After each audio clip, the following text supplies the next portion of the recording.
ចាជំរាបសួរពុកម៉ែបងប្អូនមីងទាំងអស់គ្នាថ្ងៃនេះនាងខ្ញុំមកបង្ហាញបងប្អូនពីរបៀបធ្វើស៊ុបក្បាលគោឲ្យមានរសជាតិឈ្ងុយឆ្ងាញ់ចែកជូនបងប្អូនទស្សនាទាំងអស់គ្នា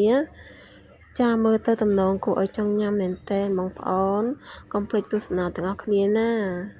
អញ្ចឹងថាតើគ្រឿងផ្សំរបស់យើងមានអ្វីខ្លះសូមតាមដានទាំងអស់គ្នានាងខ្ញុំមាន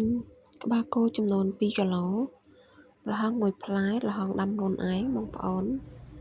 ហើយមានក្រត់1មើមឆៃថាវ1មើមធំដែរខ្ទឹមបារាំង1មើមនិងម្អមទឹកក្រូចសើចនិងរំដេងផងដែរចាឥឡូវយើងទៅមើលពីរបៀបធ្វើទាំងអស់គ្នាជាដំបូងនាងខ្ញុំដាក់ដាំទឹកឲ្យពុះសិន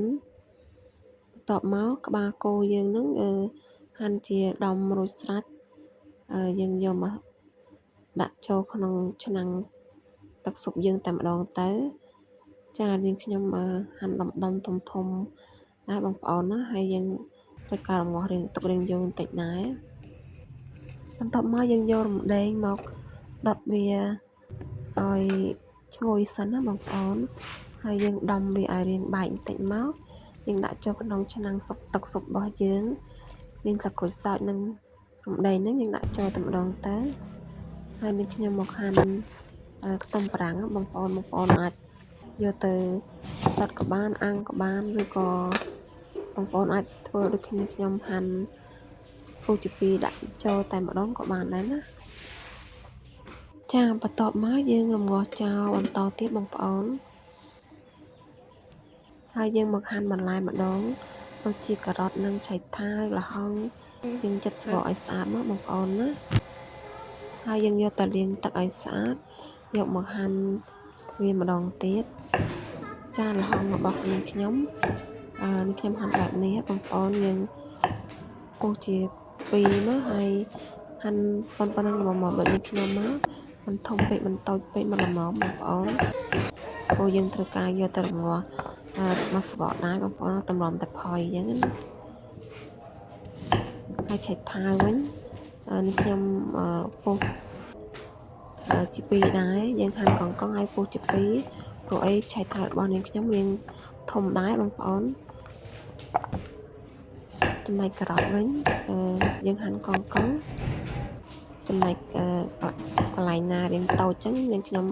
ដាក់ទាំងម៉ូកន្លែងណាធំខ្ញុំពុះជា2បងប្អូនម្អមយើងហាន់ប្រហែលជាមួយថ្នាំងដៃកន្លះទៅកុំឲ្យវាវែងពេកទេបងប្អូនណាហើយឥឡូវយើងមកមើលទឹកស៊ុបយើងវិញម្ដងឃើញតាឡើងមកពុះសសអញ្ចឹងយើងដួសចេញឲ្យស្អាតមកបងប្អូនហើយយើងចាក់បន្លែចូល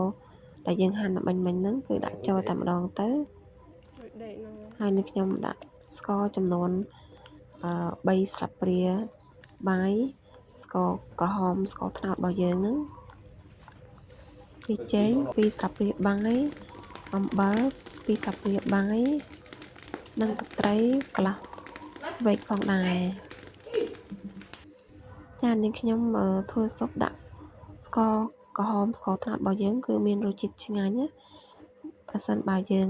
ដាក់ស្ករសគឺអត់សូវរសជាតិឆ្ងាញ់ទេបងប្អូនគឺរសជាតិអត់សូវដិតណាចាសម្លរបស់យើង